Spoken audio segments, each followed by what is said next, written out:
ہمارے پاس آیا تھا، لیکن تم اور امیر معاویہ دونوں بیٹھے تھے، کچھ تخلیہ میں بات کر رہے تھے، اور میں نے دیکھا آپ کا بیٹا عبداللہ بھی آپ کے دروازے پر کھڑا تھا۔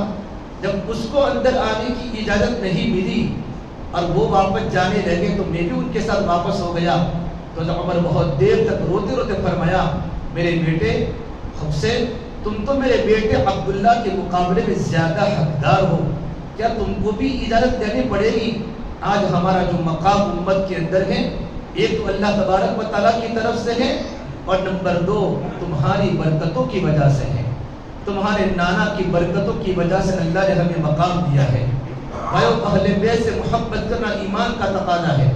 ایک مرتبہ آپ صلی اللہ تبارک و تعالیٰ علیہ وسلم حضرت فاطمہ کے گھر پر تشریف لے گئے تو دیکھا حضرت فاطمہ بھی رو رہی ہے، علی بھی رو رہے ہیں۔ پوچھا تم دونوں کیوں روتے ہو؟ کہ یا رسول اللہ، حسن حسین دونوں بیمار ہو چکے ہیں، 4-5 سال کے بچے تھے۔ آپ نے کہا اس میں رونے کی کیا بات ہے؟ شریعت نے اس کا ایک عمل بتایا، تم 3 دن منت کے روزے رکھو، اللہ منت کے روزے کی برکت سے اللہ تمہارے بچوں کو اللہ شفا دے دے گا۔ نبی کے بیٹے ہیں، نبی کے داماد ہیں، لیکن گھر میں کھانے کے فاتح ہیں۔ 3 دن منت کا روزہ رکھنا ہے۔ حضرت علی اور فاطمہ کو سحری کا وقت ہوا تو گھر میں کچھ بھی نہیں تھا۔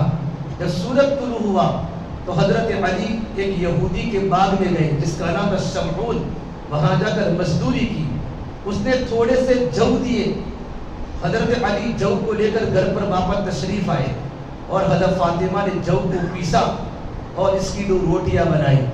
مغرب کا وقت ہے، افطاری کا وقت ہے، پہلے دن کا کھانے کا فاقہ ہے، اور دروازے پر آ کر آواز دی ایک مسکین نے کہ مسکین ہوں، اللہ کے نبی کے گھر والوں میرا سوال کو پورا کرو۔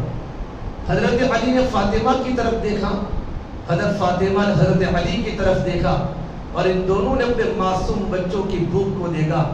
آدھی روٹی دیتے ہیں، آدھی روٹی کا سوال کرا دیں، یہ تو نبی کا خاندان ہے، یہ تو سید خاندان ہے، نبی کے گھرانے کے اخلاق ہے۔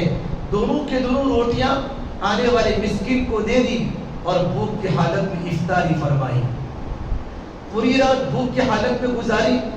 دوسرے دن منت کا روزہ شروع ہوا، سحری بھوک کی حالت میں کی، سحری بھوک کی حالت میں کی۔ جب سورج طلوع ہوا، حضرت علی شمعون یہودی کے باغ میں مزدوری کرنے گئے، اس نے تھوڑے سے جو دیے، وہ جو کو لے کر گھر پر آئے۔ حضرت فاطمہ نے جو کو پیسا اور اس کی 2 روٹیاں بنائی۔ شام کا وقت ہے، افطاری کا وقت ہے، 2 دن کا گھر میں کھانے کا فاقہ ہے۔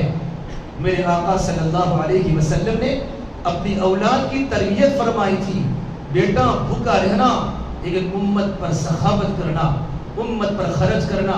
افطاری کا وقت ہے، 2 دن کھانے کا فاقہ ہے، اور دروازے پر آواز ہے، یتیم کو اللہ کے نام پر دے دو۔ کل مسکین تھا، آج یتیم کو اللہ کے نام پر دے دو، اللہ کے نام پر دے دو۔ حضرت علی نے فاطمہ کی طرف دیکھا، حضرت فاطمہ نے حضرت علی کی طرف دیکھا، اور ان دونوں میاں بیوی نے اپنے بیٹے حسن حسین کی بھوک اور پیاس کو دیکھا۔ آدھی روٹی دیتے، پوری کی پوری 2 روٹیاں آنے والے یتیم کو دے دی، اور بھوک کی حالت میں افطاری فرمائی۔ 2 دن کا بیو گھر میں کھانے کا فاقہ ہے۔ جب تیسرا دن شروع ہوا، سحری بھوک کی حالت میں کی، اور جب سورج طلوع ہوا، حضرت علی شمعون یہودی کے باغ میں مزدوری کرنے گئے، اس نے تھوڑے سے جو دیے، وہ جو کو لے کر گھر پر آئے۔ حضرت فاطمہ نے اپنے ہاتھ سے جو کو پیسا، اس کی 2 روٹیاں بنائی۔ افطاری کا وقت تھا، 3 دن کے فاقے ہیں، گھر میں کچھ نہیں ہے، بچے بیمار بھی ہیں، بچے بھوکے بھی ہیں، اور آواز آئی افطاری کے وقت پر، قیدی بدر کا قیدی آج چھوڑ کے آیا ہوں، اللہ کے نام پر دے دو نبی کے گھر والوں۔ 3 دن کا فاقہ تھا، لیکن فاطمہ میرے نبی کی بیٹی ہیں، اور آپ نے اپنی بیٹی کو صبر سکھایا تھا، بھوکا رہنا سکھایا تھا۔ دونوں کے دونوں روٹیاں آنے والے قیدی کو دے دی، اور بھوک کی حالت میں افطاری فرمائی۔ 3 دن کے فاقے نے حضرت فاطمہ کے آنکھوں کے آنسو کو آسمان پر چلا دیا۔ آسمان جبریل قرآن کریم کی آیت کو لے کر اترا، وَيُطْعِمُونَ الطَّعَامَ عَلَى حُبِّهِ مِسْكِينًا وَيَتِيمًا وَأَسِيرًا إِنَّمَا نُطْعِمُكُمْ لِوَجْهِ اللَّهِ لا نريد منكم جزاء ولا شكورا إنا نخاف من ربنا يوما عبوسا قمطريرا فوقاهم الله شر ذلك اليوم ولقاهم نضرة وسرورا.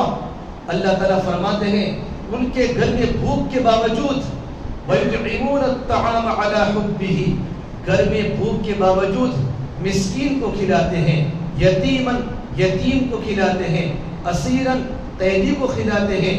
انما نطعمکم لوجہ اللہ, میرا اللہ حضرت فاطمہ کی اخلاص کا گواہ بن رہا ہے کہ ہم تم کو صرف اللہ کے لیے کھلاتے ہیں.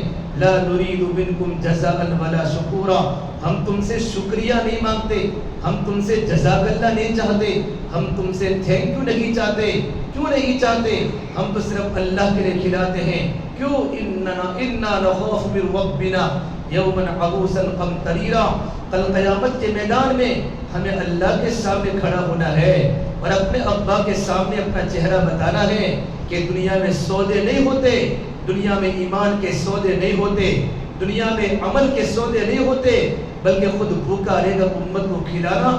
یہ اہل بیت کا اکرام ہے, یہ اہل بیت کی صفتیں ہیں اور اہل بیت کے اللہ تبارک و تعالیٰ کی طرف سے ان کے عطیات ہیں. حسن حسین میرے نبی کے دو بیٹے ہیں. میرے نبی نے فرمایا حسن حسین تو جنت دنیا کے میرے دو پھول ہیں, میرے دو ہیرے ہیں, میرے دل کی آنکھوں کی ٹھنڈک ہے. اب عجیب عجیب جملے اپنے پوتوں کے بارے میں, نوازوں کے بارے میں فرمایا کرتے تھے. ایک بار آپ ام سلمہ کے مکان میں تھے, آپ کی بیوی ہے ام سلمہ رضی اللہ تعالیٰ عنہا, اور ام سلمہ کو کہا ام سلمہ آج ایک فرشتہ زمین پر اترنے والا ہے اور وہ فرشتہ آج تک کبھی بھی زمین پر نہیں آیا. جب وہ فرشتہ آنے والا ہے تو میرے پاس کوئی انسان ابھی نہ آوے.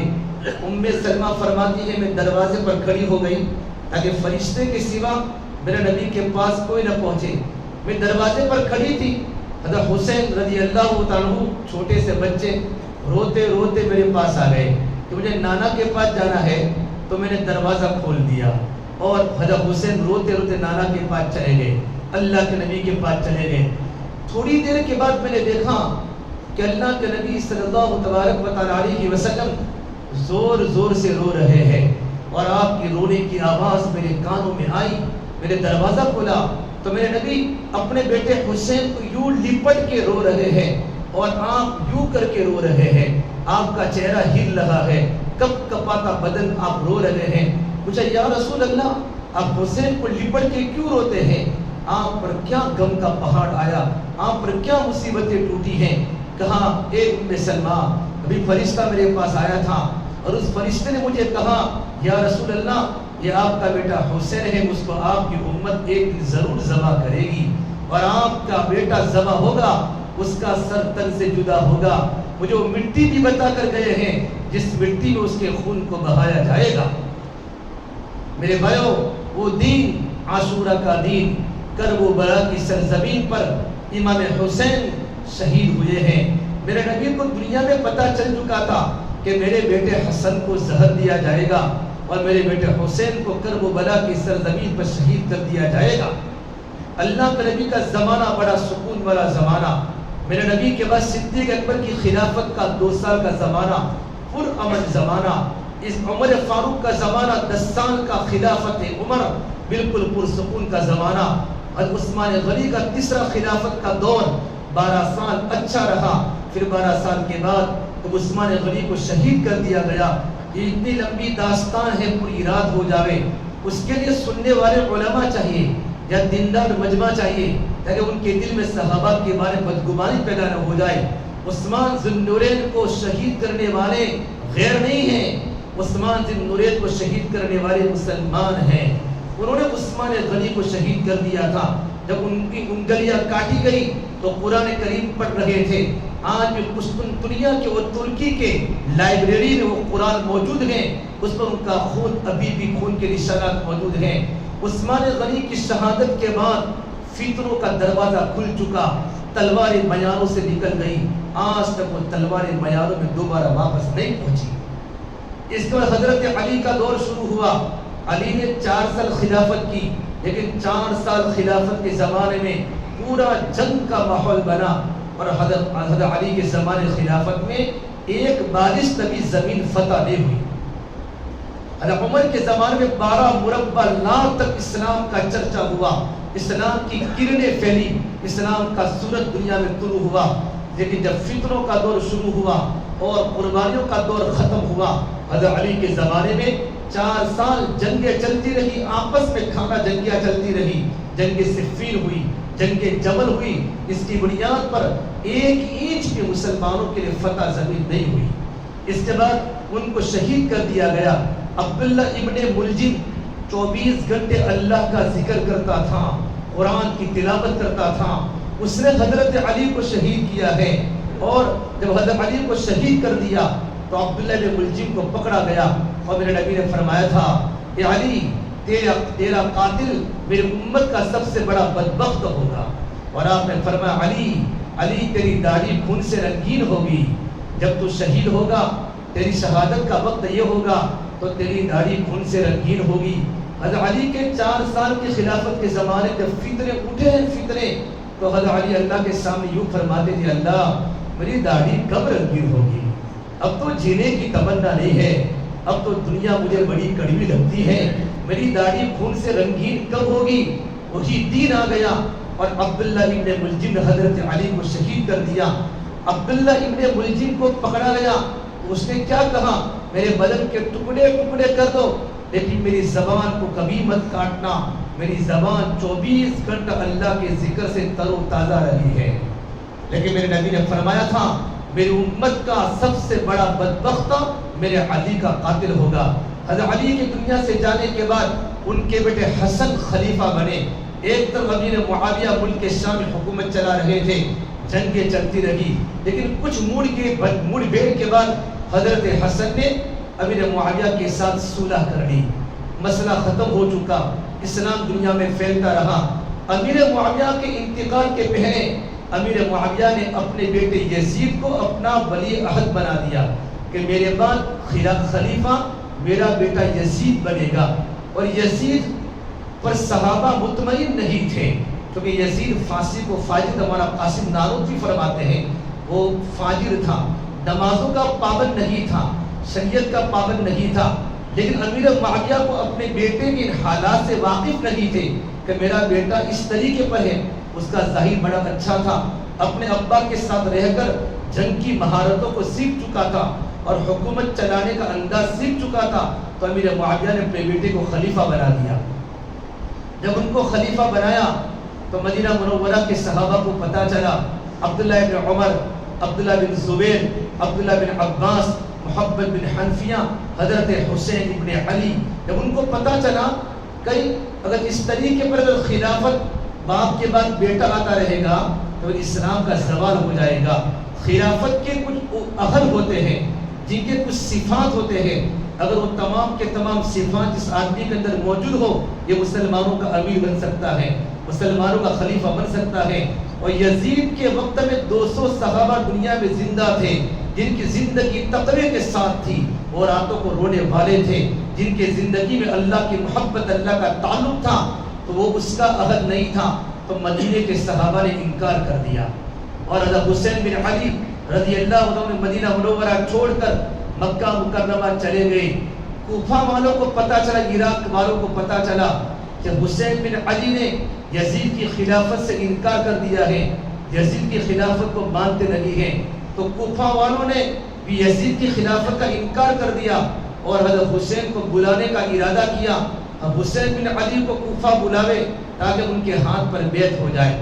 اور علماء نے لکھا ہے اتنے خطوط لکھے، اتنے لیٹر لکھے کہ ایک ایک دن میں خط کی تعداد 600 تک پہنچ جاتی تھی. ایک ایک دن میں 600 لیٹر عراق سے مدینہ منورہ آتے تھے.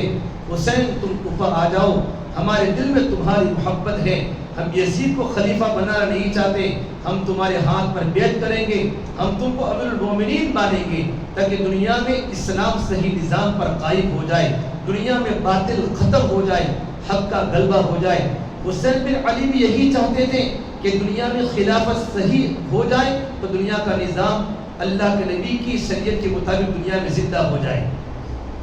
خطوط تو لکھیں لیکن خطوط کے ساتھ ساتھ بہت ساری جماعتیں بن کے وفود کی شکل میں روبرو حضرت حسین کے پاس اگر ان کو کوفہ آنے کی دعوت دی. حسین بن علی نے کوفہ جانے کا ارادہ کر دیا. سن ہجری 60 میں 8 ذی الحجہ کو یا 4 ذی الحجہ کو حضرت حسین بن علی نے کوفہ کا ارادہ فرما دیا. جب وہ کوفہ جانے لگے نا تو بڑے بڑے صحابہ نے حضرت حسین بن علی کو روکا. عبداللہ بن عمر نے بھی روکا, عبداللہ بن عباس نے بھی روکا, اور ان کے بھائی محمد بن حنفیہ نے بھی روکا. حسین آپ کوفہ بچ جاؤ, ہمیں ڈر لگتا ہے. آپ کے بھائی کو زہر دینے والے کوفی تھے, آپ کے ابا کو قتل کرنے والا عبداللہ بن ملجم کوفی تھا, ہمیں لگتا ہے یہ لوگ آپ کو بلانے کے بعد آپ کو دھوکہ دے سکتے ہیں. حسین بن علی رضی اللہ تعالی عنہ, اللہ کے نبی کی بات پوری ہونے والی تھی, چونکہ اللہ کی طرف سے اشارہ تھا. سفر کا ارادہ پکا کر چکے تھے. عہدہ ان کو نہیں چاہیے تھا, ان کو اسلام کا غلبہ تھا کہ صحیح انسان کے ہاتھ میں خلافت آوے تاکہ خلفائے راشدین کے زمانے کی یادیں تازہ ہو جائیں. یہاں تک کہ عبداللہ بن عباس دور دور تک ان کے پیچھے پیچھے چلتے رہے اور روتے روتے فرما, حسین اگر تم نے جانے کا ارادہ کوفہ میں کر ہی لیا ہے تو میں اللہ کا واسطہ دے کر کہتا ہوں, اپنے بچوں کو ساتھ مت لے جاؤ اور اپنی بیوی کو ساتھ مت لے جاؤ. مجھے ڈر ہے جس طرح تمہارے بھائی کو شہید کر دیا, تمہارے ابا کو شہید کر دیا, تم کو بھی تمہاری اولاد کو شہید کر دیا جائے گا. پھر حسین بن علی ارادہ کر چکے تھے. یہ قافلہ مکہ المکرمہ سے روانہ ہوا. جب وہ قافلہ روانہ ہوا, مدینہ کی تمام عورتیں بھی رو رہی تھی, مدینہ کے تمام جوان بھی رو رہے تھے. 72 جانثار مکہ المکرمہ سے نکلے کوفہ جانے کے لیے, جن میں 17 تو اہل بیت تھے, 17 تو اہل بیت تھے, باقی جانثار تھے. لیکن جانے کے پہلے آپ نے اپنے چچا کے بیٹے مسلم بن عقیل حضرت علی کے بھائی ہیں, عقیل ابو طالب کے بیٹے, ان کے لڑکے مسلم بن عقیل کو بھیجا کہ آپ پہلے کوفہ جاؤ, وہاں کے حالات دیکھو, اگر حالات سازگار ہیں تو مجھے اطلاع کرو تاکہ میں بھی کوفہ کا ارادہ کروں. حالات سازگار نہ ہو تم بھی آ جانا اور میں اپنے ارادہ میں بدل دوں گا. جب مسلم بن عقیل جب کوفہ پہنچے ہیں, کوفہ پہنچتے ہی سارے کوفیین نے ان کا استقبال کیا, خیر مقدم کیا, پرتپاک استقبال کیا, اہلاً و سہلاً مرحبا کی صدائیں لگائی. حضرت حسین کا نام لے کر کوفیین روتے تھے, چیخیں مارتے تھے, ان کی محبت میں تڑپتے تھے. یہاں تک کہ ایک ہی دن میں 18,000 انسانوں نے مسلم بن عقیل کے ہاتھ پر حضرت حسین کے نام کی بیعت فرمائی. بعض روایات میں 60,000 تک کی تعداد لکھی ہے. ایک ہی دن میں 18,000 انسانوں نے حضرت حسین کے نام کی حضرت مسلم بن عقیل کے ہاتھ پر بیعت کی. ماحول سازگار تھا. حسین کے نام کو لوگ چاہتے تھے, یزید سے لوگ نفرت کرتے تھے.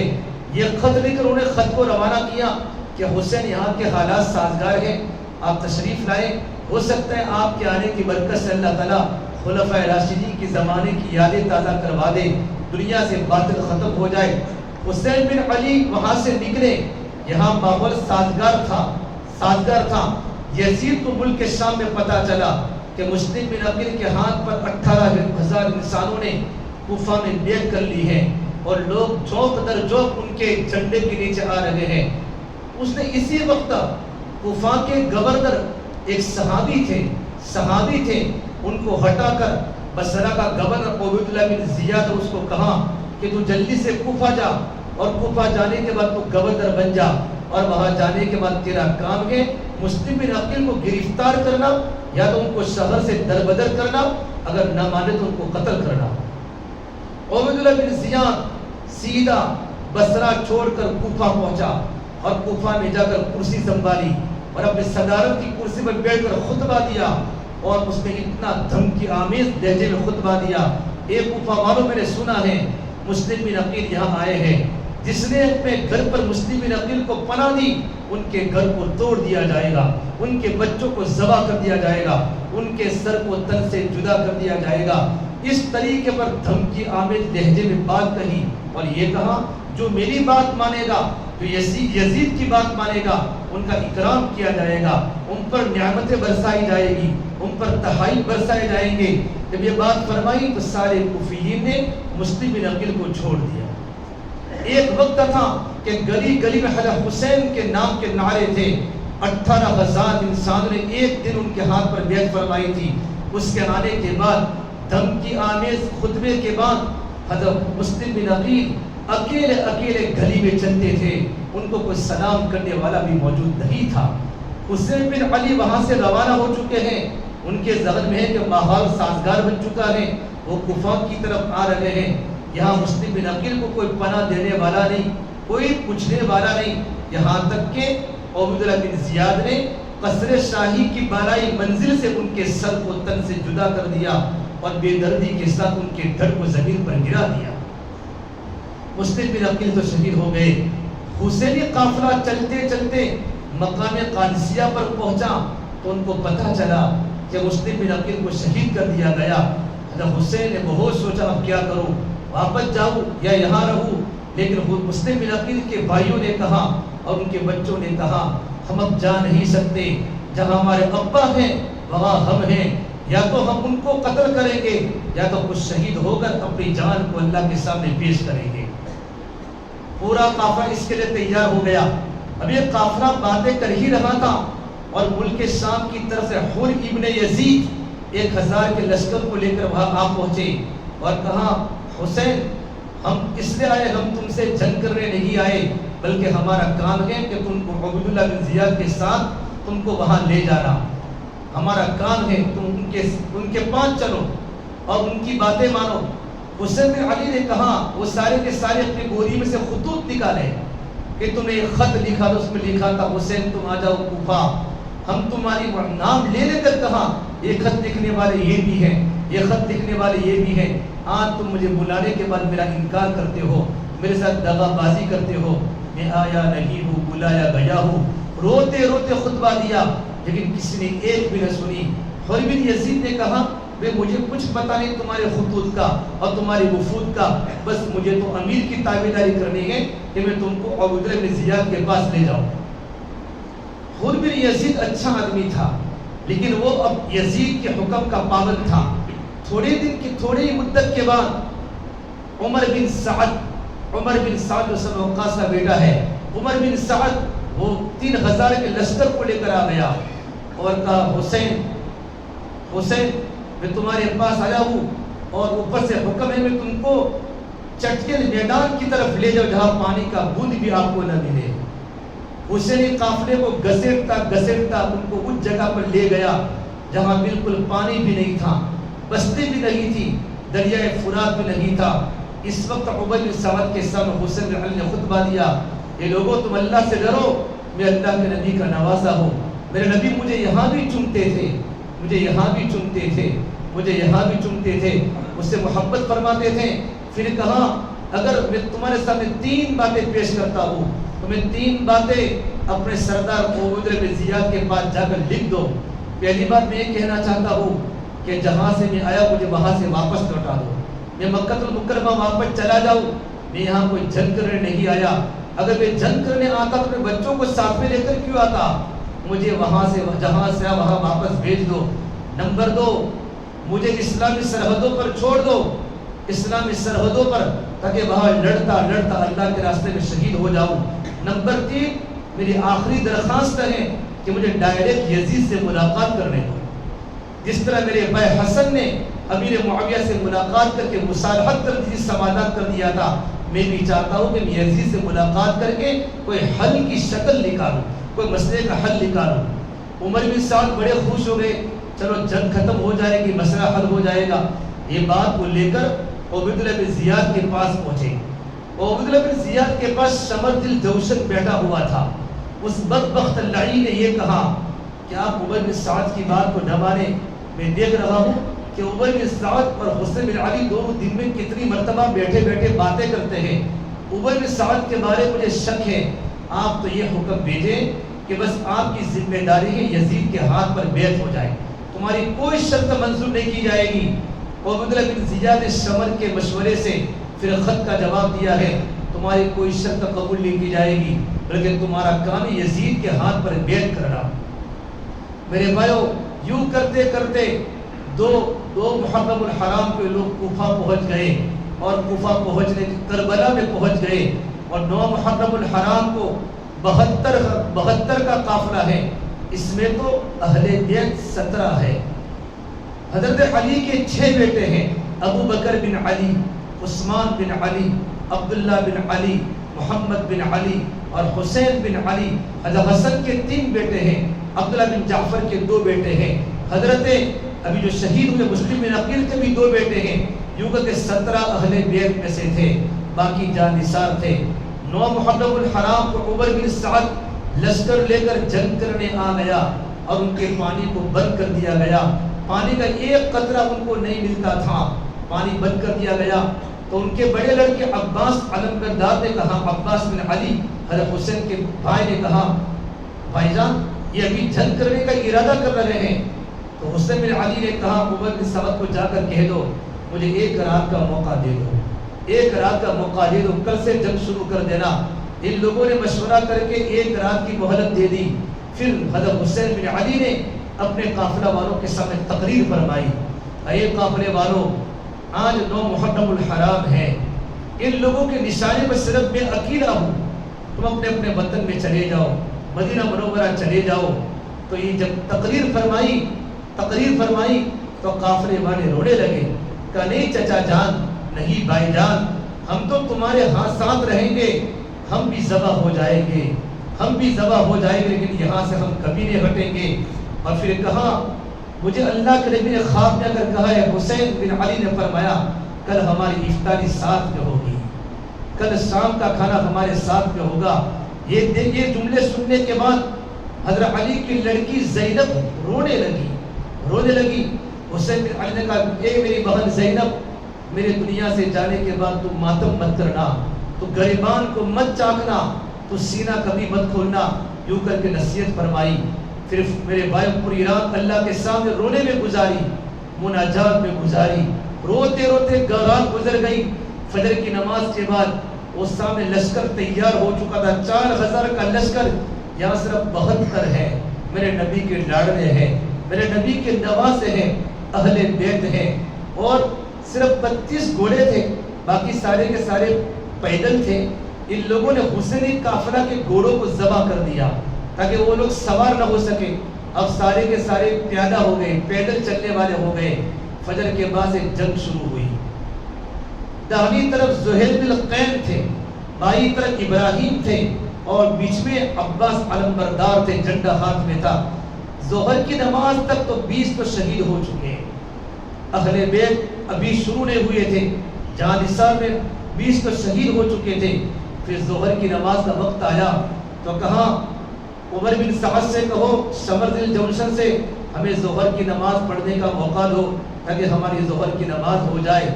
بھائی وہ کیسی نمازیں ہوگی، ایسی نمازیں نہ کبھی دھرتی نے دیکھی ہوگی، ایسی نمازیوں کو نہ کبھی دھرتی نے دیکھا ہوگا، نہ کبھی آسمان نے دیکھا ہوگا، نہ کبھی فرشتوں نے دیکھا ہوگا۔ جب انہوں نے سجدے کیے ہوں گے تو دھرتی نے کیسے ان کے بوسے لیے ہوں گے۔ جب انہوں نے تکبیر کی ہوگی اللہ اکبر تو آسمانوں پر کھلبلی مچ گئی ہوگی۔ کہا ہم تو تم کو نہیں نماز پڑھنے دیں گے۔ تو حسین نے فرمایا، آدھے نماز پڑھو آدھے جنگ کرو، آدھے نماز پڑھو آدھے جنگ کرو۔ اور میرے بھائیوں، انہوں نے تلواروں کے سائے میں ظہر کی نماز ادا کی ہے، امت کو پیغام دیا ہے۔ ایسے وقت میں بھی نماز نہیں چھوٹا کرتی کہ نماز نہیں تو اسلام اس کا کوئی حصہ نہیں ہے، زندگی میں نماز نہیں تو اسلام اس کا کوئی حصہ نہیں۔ پھر ظہر کی نماز کے بعد سب سے پہلے سارے کے سارے شہید ہو چکے، اب صرف اہل بیت باقی رہے۔ اہل بیت میں سب سے بڑے عباس علمبردار، جن کے ہاتھ میں جھنڈا تھا، کہ ابا جان میں اپنے سامنے تم کو ذبح ہوتے ہوئے دیکھ نہیں سکتا، میں چاہتا ہوں پہلے میں چلا جاؤں اور میں اللہ کے نام پر قربان ہو جاؤں۔ عباس علمبردار شیر کی طرح جھپٹے، لیکن چاروں طرف دشمنے کے نرگے میں آ کر انہوں نے ان کو شہید کر دیا۔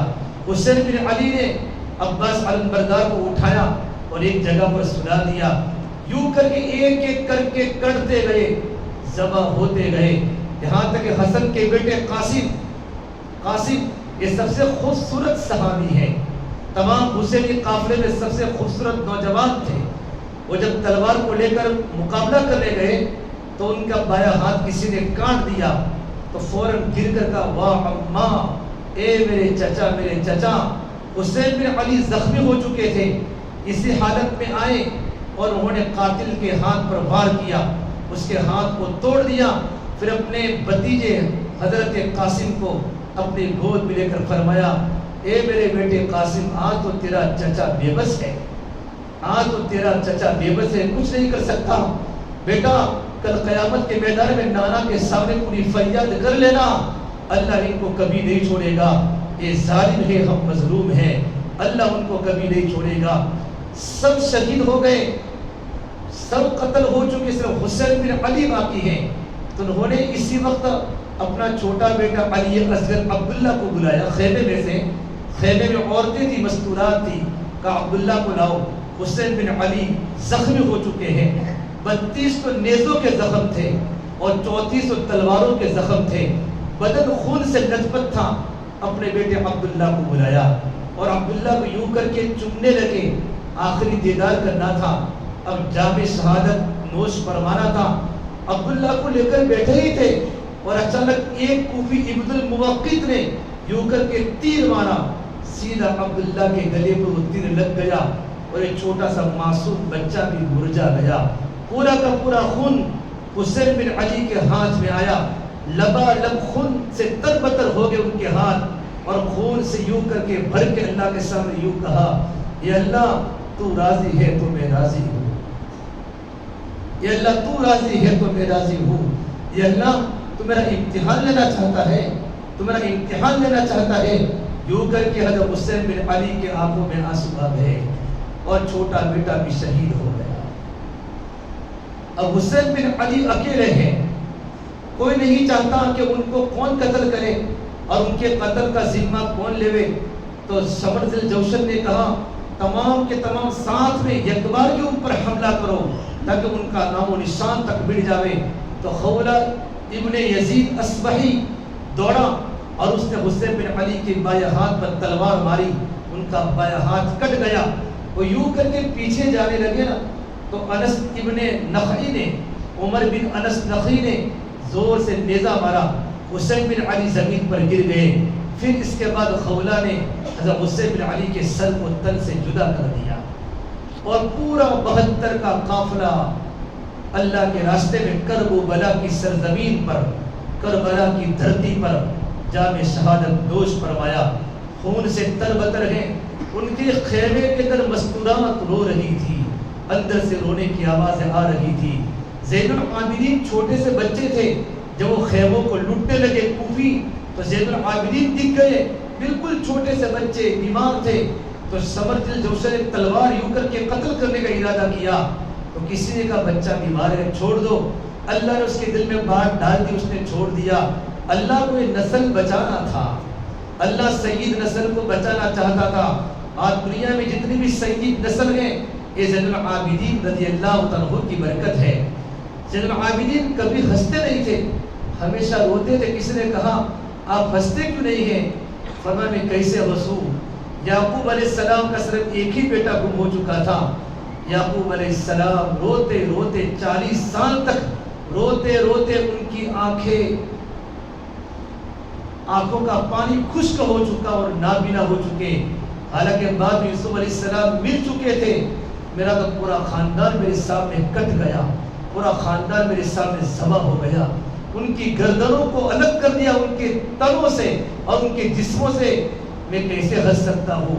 پھر میرے بھائیوں 72 کے سر کو قلم کرنے کے بعد تب بھی وہ اور بھی جوش میں آئے، خیموں کو لوٹا گیا اور خیموں کو جلایا گیا، اور میرے نبی کی بیٹیاں، میرے نبی کی نوازیاں، کبھی چشمے فلک نے کبھی ان کا سر کا دوپٹہ بھی نہیں دیکھا تھا، ان کو بال کھینچ کر گھروں سے کھیموں سے باہر لایا گیا، زینب کو، سکینہ کو جب باہر لایا گیا اور تمام کے تمام اہل بیت اور 72 کے سروں کو نیزوں پر چڑھایا گیا، حضرت علی کی بہن زینب جب وہ باہر آئی خیمے سے باہر اور دیکھا 72 کے سر نیزوں پر چڑھے ہوئے ہیں، 72 کے سر نیزوں پر چڑھے ہوئے ہیں، تو اس کی آنکھوں میں آنسو آئے اور اس نے وہ مرثیہ پڑھا اور اللہ کے نبی کو یاد کیا، وا محمدا وا محمدا صلی علیک الملا صلی علیک الالہ وملک السماء هذا حسین بالعراء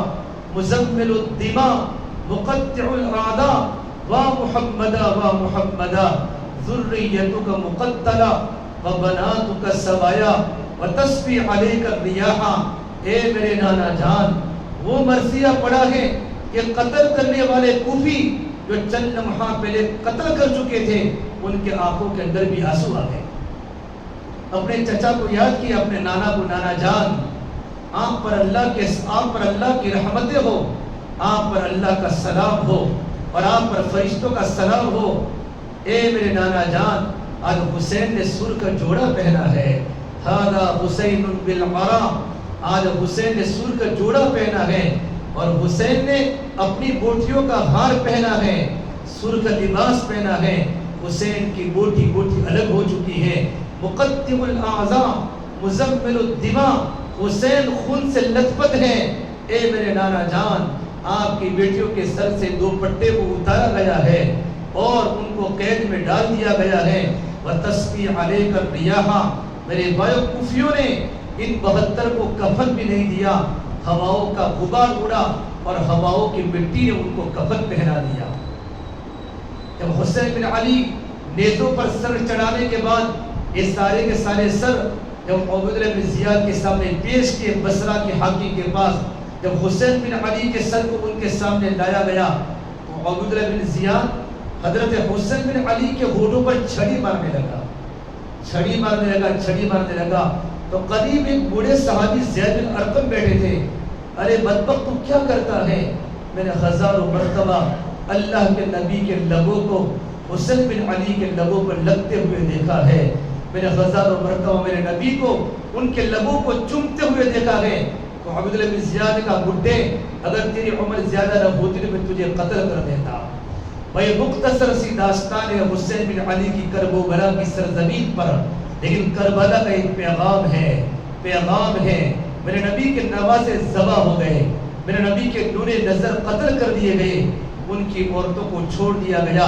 جب یہ قافلہ مدینہ منورہ میں خبر پہنچی کہ 72 کے سر کو قلم کر دیا گیا ہے تو پورے مدینہ میں رونے کی آوازیں آ گئی۔ جوان بھی رو رہے تھے، بچے بھی رو رہے تھے اور بوڑھے بھی رو رہے تھے، پورا مدینہ ماتم بن چکا تھا۔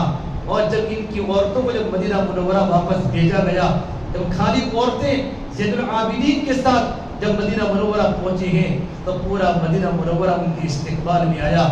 اللہ ظالم کی نسل کو مٹاتا ہے، اللہ مظلوم کی نسل کو پھیلاتا ہے۔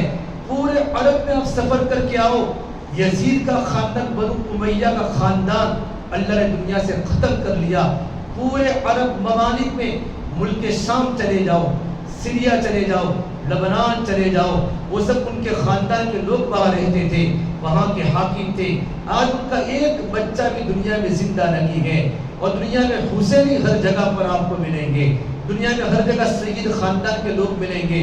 بہت سے نقلی بھی سید ہوتے ہیں، لیکن جن کے پاس ہوتا ہے شجرہ، اس لیے کہ نقلی سید داڑھی کٹاتا ہے، اصلی سید کبھی داڑھی نہیں کٹاتا، وہ کبھی نماز کو نہیں چھوڑتا، اس کی نماز قضا نہیں ہوتی، اس کے اخلاق نبی کے گھرانے کے اخلاق ہوتے ہیں، اس کی زندگی شرافت والی ہوتی ہے، اس کی زندگی اطاعت والی ہوتی ہے، وہ نماز کا پابند ہوتا ہے، اور راتوں کو اللہ کے سامنے رونے والا ہوتا ہے، کیوں؟ اس کے ساتھ اللہ کے نبی کے خاندان کی نسبت ہے۔ میرے بھائیو، اس اللہ کے راستے میں شہید ہونے کے بعد ایک پیغام کوئی امت کو دیا ہے کہ ہم ایمان کا سودا نہیں کرتے، ہم عمل کا سودا نہیں کرتے، بلکہ ہم اللہ اور اللہ کے نبی کے سامنے جھک جاوے، اللہ کے حکموں کے سامنے جھک جاوے اور اللہ کے نبی کی تعلیمات کے سامنے اپنے آپ کو جھکا دے۔ ایک پیغام دیا ہے اور ایسی حالت میں نماز نہ چھوڑ کر امت کو سبق دلایا ہے۔ آج ہمارا اکثر مجمع نماز کو چھوڑ چکا ہے، اکثر مجمع فجر کی نماز نہیں پڑھتا۔ کتنے جوان بستروں کو آباد کر رہے ہیں، خدا کے گھر کو آباد کرنے والا کوئی نہیں ہے۔ حالانکہ میرے نبی نے فرمایا کہ نماز کو چھوڑنے والا اتنا بڑا گنہگار ہے، گویا کہ اس کا پورا خاندان ختم ہو چکا ہو اور اس کا پورا مال برباد ہو چکا ہو۔ کأنما غتر اہلہ ومالہ، ایک آدمی سفر میں جا رہا ہے اپنے بچوں کے ساتھ، سفر میں جا رہا ہے، خدا نہ کرے اس کا اکسمات ہو جاوے، سارے بچے اس کے سامنے شہید ہو جاوے، مر جاوے اور وہ اکیلا باقی رہے، اس کی گاڑی ختم ہو جائے، اس کا مال برباد ہو جائے، اس کو کتنا افسوس ہوتا ہے۔ میرے آقا صلی اللہ تبارک و تعالی علیہ وسلم بتایا کہ نماز کے چھوڑنے پر انسان کو اتنی ہی تکلیف ہونی چاہیے۔ ایک مطلب اللہ کے نبی کے زمانے میں، دو تین باتیں کر کے میں بات کو ختم کرتا ہوں۔ اللہ کے نبی کے زمانے میں ایک صحابی آئے کہ یا رسول اللہ صلی اللہ علیہ وسلم، میرا ایک اونٹ ہے جو مجھے پوری رات سونے نہیں دیتا، رات کو زور زور سے آوازیں نکالتا ہے، آپ نے تو اس کے اونٹ کو بلاؤ۔ یہ اونٹ اللہ کے نبی کی خدمت میں حاضر ہوا اور حدیث پاک میں ہے القا بجرانہ فجر جرا، وہ اللہ کے نبی کے سامنے اس طریقے پر بیٹھ گیا جس طرح انسان قاعدے کی حالت میں نماز میں بیٹھتا ہے۔ اونٹ بھی اللہ کے نبی کی عظمت کو جانتا تھا۔ بھائیو، ہم نے نبی کی زندگی کو بھلا دیا، اللہ کے نبی کی عظمت ہمارے دلوں سے نکل چکی ہے۔ پھر آپ نے پوچھا یہ اونٹ تیرا مالک تیری شکایت کرتا ہے کہ تو رات کو زور زور سے آوازیں نکالتا ہے، کسی کو تکلیف دینا گناہ ہے۔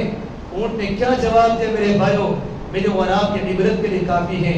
اونٹ نے کہا یا رسول اللہ صلی اللہ علیہ وسلم، یہ آپ کے صحابی ہیں، میرے مالک ہیں، وہ سچ کہتے ہیں، یہ میرے اوپر سوار ہوتے ہیں، ہم پورا دن جنگلوں میں سفر کرتے ہیں، جب رات کا وقت ہوتا ہے ہم دونوں ساتھ میں گھر پر آتے ہیں، یہ بھی تھک جاتے ہیں یا رسول اللہ اور میں بھی تھک جاتا ہوں، لیکن جب عشاء کی نماز کا وقت ہوتا ہے تو آپ کے صحابی سو جاتے ہیں، میں اس سے زور زور سے آوازیں نکالتا ہوں کہ کہیں میرے مالک کی عشاء کی نماز فوت نہ ہو جائے، کہیں میرے مالک کی عشاء کی نماز فوت نہ ہو جائے۔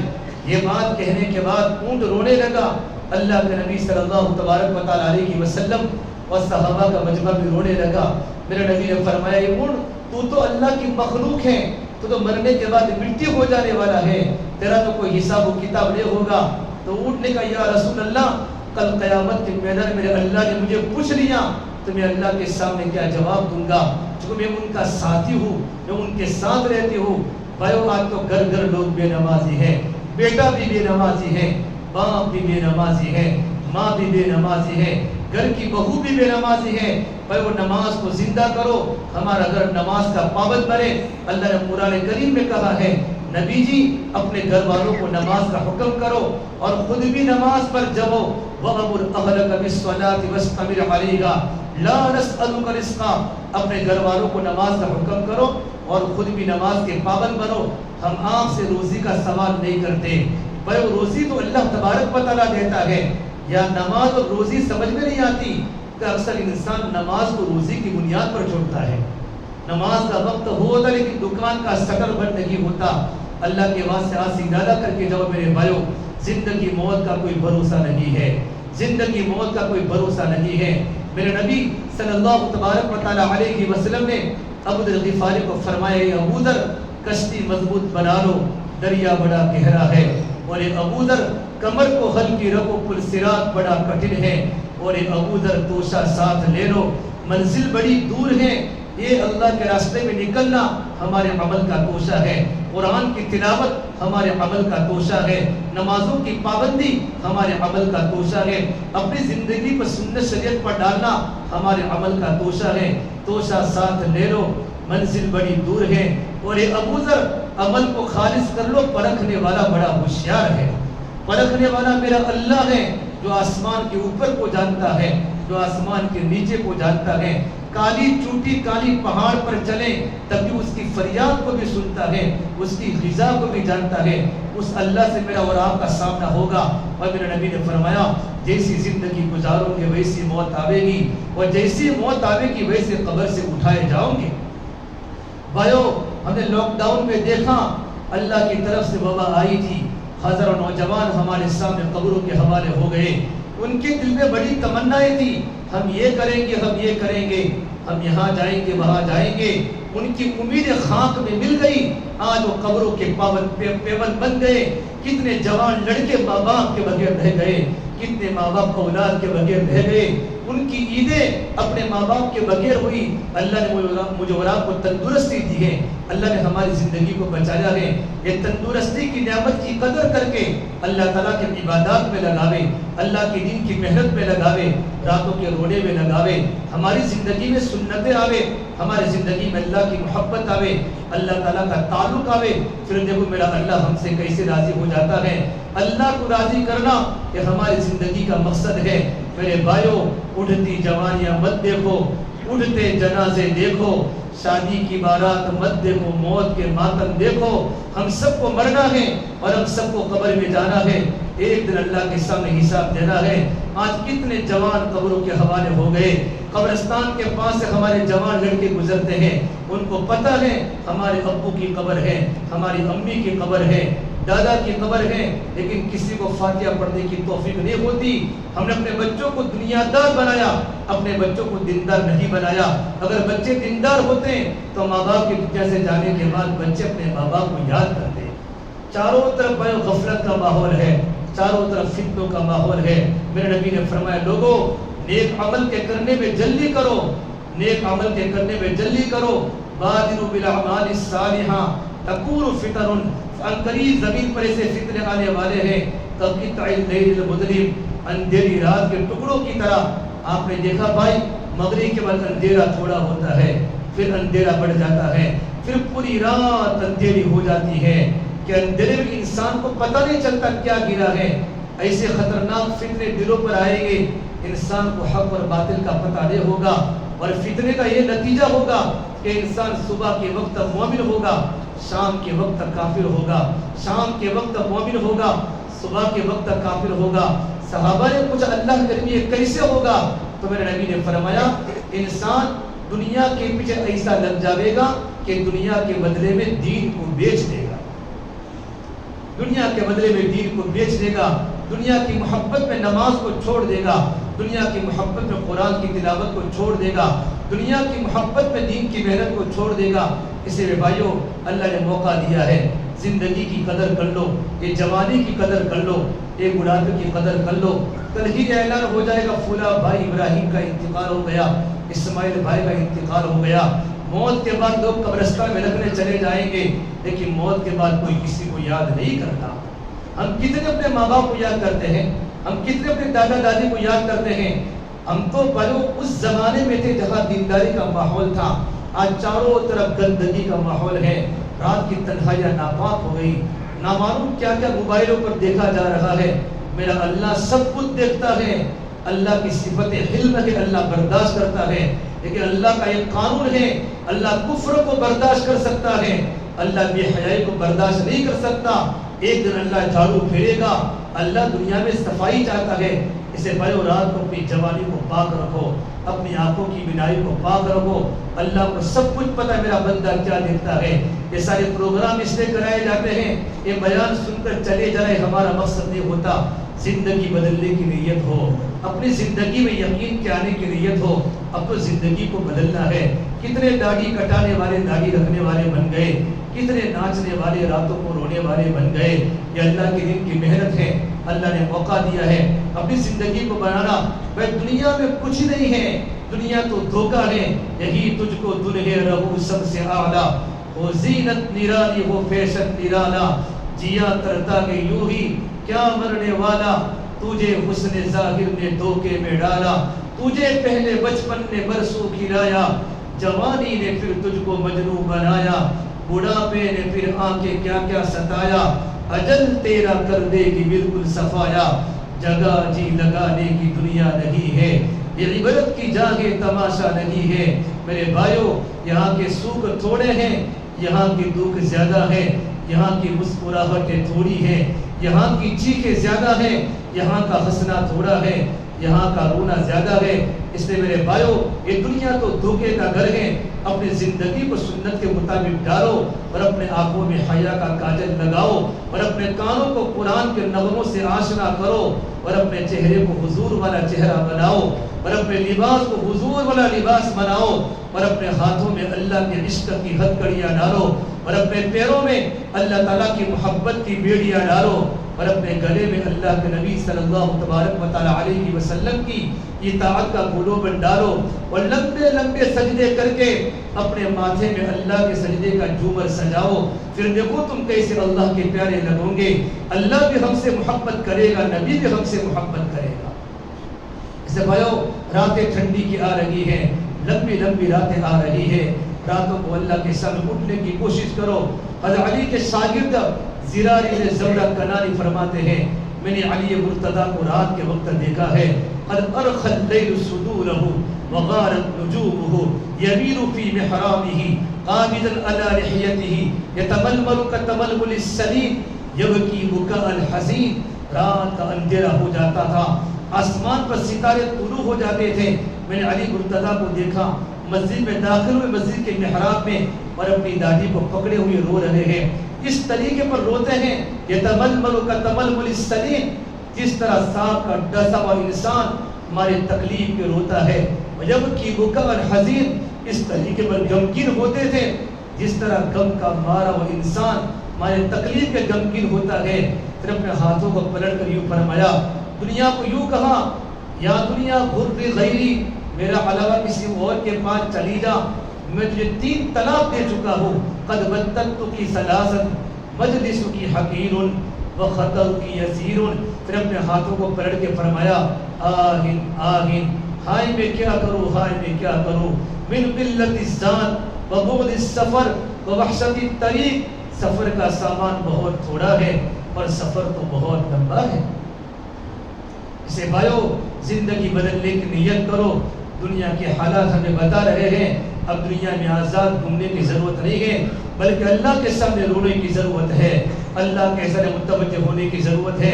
میرے نبی روتے روتے قبر میں گئے ہیں, ہائے میری امت, ہائے میری امت. اور دنیا سے جانے کے پہلے آپ نے اپنی امت کے سامنے جملہ کہا تھا, اے میری امت لا تسود وجہی یوم القیامہ, کل قیامت کے دن میرے چہرے کو دوسرے نبیوں کے سامنے نیچا مت کرا. بھائیو ہم ارادہ کر کے جاوے, ہم اپنے نبی کے نام کو روشن کریں, اللہ کے نبی کی زندگی کو دیکھیں. آپ امت امت کر کے دنیا سے گئے ہیں, لیکن یہ امت اللہ اور اللہ کے نبی کو بھول چکی ہے. تو کون کو میں ارادہ کرتا ہے انشاءاللہ کیا سے ہماری کوئی نماز انشاءاللہ نہیں چھوٹے گی, تو انشاءاللہ پورا مجمع ارادہ کر کے جاوے, ہم ساری نماز جماعت کے ساتھ پڑھیں گے, اللہ کے راستے میں نکلیں گے, اپنے ایمان کو بنائیں گے, اپنے عمل کو بنائیں گے, اپنی آخرت کو بنائیں گے. یہ سارے پروگرام کا مقصد زندگی کی تبدیلی ہے, زندگی میں یقین آ جائے. اور حسین بن علی کرب و بلا کی سرزمین پر شہید ہو کر دنیا کو پیغام چھوڑا ہے, اے دنیا والو تم اللہ کے سامنے جھک جاؤ. تم یوں کہ تو جھوٹ سے کچھ نہیں ہوتا, رشوت سے کچھ نہیں ہوتا.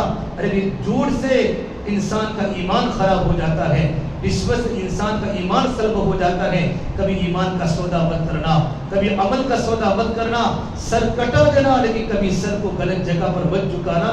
یہ کربلا کی سرزمین کا میسج ہے. اللہ مجھے بھی عمل کی توفیق دے, اللہ آپ کو بھی عمل کی توفیق دے, اور اللہ تعالیٰ موت سے پہلے اپنے موت کی تیاری کرنے کی اللہ ہم سب کو توفیق عطا فرمائے. دعا کریں سب سے. اللهم لك الحمد كله ولك الشكر كله ولك الخير كله. اللهم صل على سيدنا محمد وعلى آل سيدنا محمد وبارك وسلم. ربنا ظلمنا أنفسنا وإن لم تغفر لنا وترحمنا لنكونن من الخاسرين. لا إله إلا أنت سبحانك إني كنت من الظالمين. لا إله إلا الله الحليم الكريم. سبحان الله رب العرش العظيم والحمد لله رب العالمين. نسألك موجبات رحمتك وعزائم مغفرتك والغنيمة من كل بر والسلامة من كل إثم. لا تدع لنا ذنبا إلا غفرته ولا هما إلا فرجته ولا ضرا إلا كشفته ولا دينا إلا قضيته ولا حاجة هي لك رضا إلا قضيتها. يا أرحم الراحمين, يا أكرم الأكرمين, يا راحم المساكين, يا ذا القوة المتين, يا حي يا قيوم برحمتك نستغيث. أصلح لنا شأننا كله ولا تكلنا إلى أنفسنا طرفة عين. يا رب لك الحمد كما ينبغي لجلال وجهك وعظيم سلطانك. اللهم إنا نسألك العفو والعافية والمعافاة الدائمة في الدين والدنيا والآخرة. اللهم إنا نسألك من الخير كله عاجله وآجله ما علمنا منها وما لم نعلم ونعوذ بك من الشر كله عاجله وآجله ما علمنا منها وما لم نعلم ربنا آتنا في الدنيا حسنة وفي الآخرة حسنة وقنا عذاب النار. یا اللہ ہمارے گناہوں کو معاف فرما، یا اللہ خطایا سے درگزر فرما، یا اللہ سیئات و حسنات سے مبدل فرما، یا اللہ تیرا تعلق ہم سب کو نصیب فرما، یا اللہ تیری ذات عالی سے ہونے کا یقین زندگی میں پیدا فرما، یا اللہ تو ہم سے راضی ہو جا، ہمیں اپنے آپ سے راضی فرما لے، یا اللہ تو ہمارا بن جا، تو ہمیں اپنا بنا لے، یا اللہ پوری امت کی پوری مغفرت فرما، امت کی جان کی مال کی عزت کی آبرو کی حفاظت فرما، یا اللہ امت کی پریشانیوں کو دور فرما، امت بڑی پریشان ہے مولا، امت بڑی بیمار ہے میرے مولا، یا اللہ تیری کمزور، تیرے نبی کی کمزور امت ہے، تیرے کمزور بندے ہیں میرے مولا، آپ طاقت اور پروردگار ہے اور آپ تو کمزوروں کے رب ہے، ہماری کمزوری کو دیکھتے ہو ہم پر رحم کا معاملہ فرما، کرم کا معاملہ فرما، فضل کا معاملہ فرما، عافیت کا معاملہ فرما میرے مولا ہم تکلیفوں کو دیکھ نہیں سکتے، ہم آزمائش کو برداشت نہیں کر سکتے، ہم حالات کا مقابلہ نہیں کر سکتے، ہمیں دین کے کام استقامت نصیب فرما، آنے والے آراز سے، آنے والے طوفانوں سے، آنے والے امتحانات سے، آنے والے آزمائش سے ہماری اور پوری امت کی حفاظت فرما دے۔ یہ امت کن کن حالات میں چلے گی؟ امت نے بڑے بڑے حالات دیکھے، بڑے بڑے حالات میں خوفناک مناظر دیکھے، ماں نے اپنے بیٹے کے جوان بیٹے کا جنازہ نہیں دیکھ پائی، باپ اپنے جوان بیٹے کا جنازہ دیکھ نہیں پایا، اسپتالوں سے سیدھے جنازے قبرستان میں پہنچے، بیٹے کو باپ کو دیکھنے کا موقع نہیں ملا۔ ایسے حالات ہم نے دیکھے ہیں میرے مولا، نہ معلوم آئندہ حالات کیسے آئیں گے، پر ہم حالات کو برداشت نہیں کر سکتے میرے مولا، اپنے دکاروں کو ہم نے چمکایا، ہمارا ایمان کمزور ہو گیا، ایمان کی دیواریں کھوکھلی ہو گئی، ہمارا عمل کمزور ہو گیا، ہماری معاشرت تتر بتر ہو گئی، بیٹا باپ سے ناراض ہے، باپ بیٹے سے ناراض ہے، جوان لڑکوں نے ماں باپ کو گھر سے دھکے مار کے نکالا ہے، بوڑھے ماں باپ گھروں میں آنسو نکال کے رو رہے ہیں، ان کے سروں پر ہاتھ پھیرنے والا کوئی نہیں ہے۔ یہ مسلمانوں کے گھروں کے حالات ہے، ہمارے معاملات کی جانیں ختم ہو گئی، ہمارے اخلاق برباد ہو گئے، ہماری زبانیں کڑوی ہو گئی، جو زبان بھائی کو بھی بولتی ہے، جو زبان بیوی کو بھی ڈانٹتی ہے، جو زبان ماں باپ کو بھی ڈانٹتی ہے میرے مولا، ہم چاروں طرف حالات کے شکاری میں آ چکے ہیں، ہماری حفاظت فرما دے، ہمیں معاف فرما دے، ہمیں معاف فرما دے، ہمیں معاف فرما دے۔ ایک پورا مجمع تیرے سامنے اپنی جولی کو پھیلا کے بیٹھا ہے میرے مولا، ان کی جولیوں کو بھر دے، ان کی جولیوں کو ہدایت سے بھر دے، ان کی جولیوں کو تیری رحمتوں سے بھر دے، ہمیں محروم نہ فرما، ہمیں محروم نہ فرما، گناہوں کی نحوست کی بنیاد پر ہمیں تیری رحمت سے محروم نہ فرما۔ ہماری راتیں گناہ کی عادی ہو گئی، راتوں کے اندھیروں کے سہارے خوب لیے ہیں، بستروں پر سوئے سوئے تجھے ناراض کیا ہے، بستروں پر لیٹے لیٹے تیرے نافرمانی والی چیزوں کو دیکھا ہے میرے مولا، تو بڑی قدرت والا، تو آنکھوں کی بینائی کو ختم کر سکتا تھا، ہمارے ہاتھ کو لولا کر سکتا تھا، ہمارے پیر کو لنگڑا کر سکتا تھا، تیری صفت رحمت بڑی وسیع ہے مولا، ہمیں معاف فرما دے، ہمیں معاف فرما دے، ہمیں معاف فرما دے۔ بڑا قیمتی دن تھا آج کا عاشورہ کا، بڑا قیمتی دن تھا مولا، بڑا مبارک مہینہ محرم کا چل رہا ہے، قربانیاں ہیں تیرے نبی کے جگر کے ٹکڑوں کی قربانی کا دن ہے، اپنے بچوں کو چھوڑ کے قربان ہو گئے میرے مولا، ان کی قربانی کو دیکھ کر ہمیں کچھ سبق سیکھنے والا بنا دے، ہماری زندگیوں کو بدل دے، راتوں کی تنہائیاں ایک بنا دے، ہماری سوچ پاک بنا دے، ہماری سوچ ایمان والی بنا دے میرے مولا، کتنا مجمع بیٹھا ہے، ان کے دل میں جو بھی جائز مقاصد ہو، ان کے تمام جائز مقاصد حسنہ کو پورا فرما دے، ان کی جائز تمنا کو پورا فرما دے۔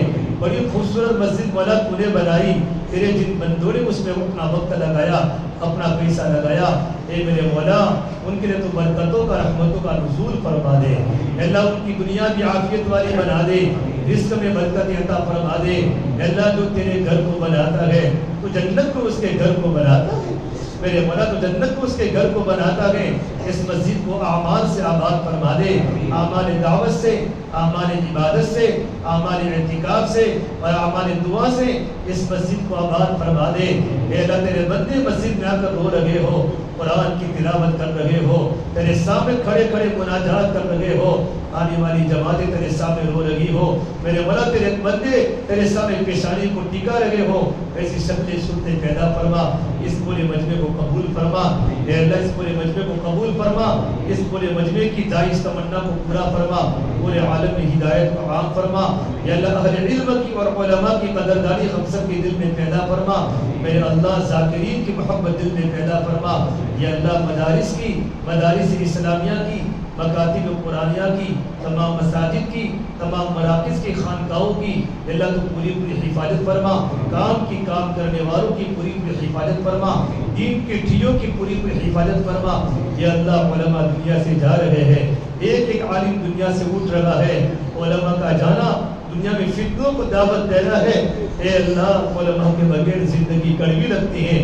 میرے مولا ان کی زندگیوں میں برکتیں دے دے، ان کی عمر میں برکت دے دے، اے اللہ جتنے تیرے پاس آ چکے ہیں اللہ ان کی قبروں کو نور سے منور فرما دے، میرے مولا جن لوگوں نے ہمیں دعا کے لیے کہا ہے، جن کا ہم پر حق ہے، جن کے ہم پر احسانات ہیں، اے اللہ ان تمام کی ہر جائز مقاصد حسنہ کو پورا فرما دے، ان کے گھرانے کو قبول فرما دے، ان کے خاندان کو قبول فرما دے، ان کے بچوں کو دیندار بنا دے، ان کے بچوں کو دین کے داعی، دین کے عالم بردار بنا دے، ان کی صحت میں اے اللہ ان کے رزق میں برکت عطا فرما دے، میرے اللہ تیرے پیارے آقا صلی اللہ تبارک و تعالی علیہ وسلم کی سچی پکی محبت ہم سب کے دل میں پیدا فرما دے، ہمیں عاشق رسول بنا دے، میرے اللہ تیرے پیارے آقا صلی اللہ علیہ وسلم نے، تیرے نیک بندے انبیاء علیہ السلام نے، صحابہ نے، تابعین نے، بزرگوں نے جتنی خیر کی، بھلائی کی، برکتوں کی دعا مانگی ہے، ہم بھی تیرے سامنے بھلائی کا سوال کرتے ہیں، ہمارے حق میں خیر مقدر فرما، یا اللہ برکتوں والی بارش نصیب فرما، رحمتوں والی بارش نصیب فرما، موسلا دار بارش نصیب فرما، زمینوں کو سیراب کرنے والے ہو، اللہ تالاب بھر جاوے، ندیاں بھر جاوے، ایسی مناخیب سے تو بارش عطا فرما دے، برکتوں والی، رحمتوں والی، اللہم اسقنا غیثا مغیثا مریعا مریعا نافعا غیر ضار، اے اللہ نفع دینے والی بارش نصیب فرما، نقصان والی بارش سے ہماری حفاظت فرما، اور میرے اللہ تیرے میرے آقا صلی اللہ علیہ وسلم نے، تیرے نیک بندوں نے جن شر سے پناہ مانگی ہے، ہم بھی تیرے سامنے ان تمام برائیوں سے، قیامت تک کے فکروں سے پناہ مانگتے ہیں، ہمیں پناہ نصیب فرما، ہماری دعا کو اپنے فضل و کرم سے پیارے حبیب محمد مصطفیٰ صلی اللہ تبارک و تعالی علیہ وسلم کے صدقے توفے ہم سب گنہگاروں کی دعاؤں کو اپنی بارگاہ میں قبول فرما، ربنا تقبل منا انك انت السميع العليم، وصلى الله تعالى على خير خلقه محمد وعلى آله وصحبه اجمعين برحمتك يا ارحم